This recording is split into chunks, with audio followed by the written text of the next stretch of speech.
இதை விட்டு விட்டு விசிறி எடுத்து வீசிக்கிட்டு இருக்கிறதா? அடடே, உடனே சாகுதே, பரவாயில்லையே. மூட்டை பூச்சி தான் சாகுது நினைச்சேன், இதுவும் சாகுதே.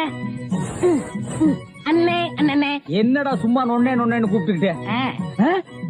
அரே ஆண்டவா, என்னடா அது ஒரு இயற்பு கூட காணோம்? இத பாத்தீங்களா, தேனீக்கள். எப்படா 5 நிமிஷத்துல இவ்வளவு பிடிச்ச? அதான் ஆண்டவங்கிறது.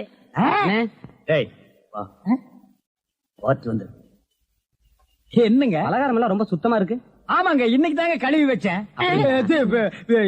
இன்னைக்கு தாங்க சுட்டு வச்சேன். இவருக்கு 4 கிலோ மைசூர் பாக்கு, எனக்கு ஒரு 3 கிலோ பூந்தி கட்டி கொடுக்குறீங்களா? 7 கிலோ. கொஞ்சம் இருங்க, நிறுத்தி தரேன். சரிங்க. புடிச்சுங்க. முத என் கடையில 7 கிலோ மொத்தமா வாங்கின ஆட்களே நீங்க 2 பேரும் தான். அதனால உங்க 2 பேருக்கும் ஒரு மைசூர் பாக்கு இனாமா தர்றேன்.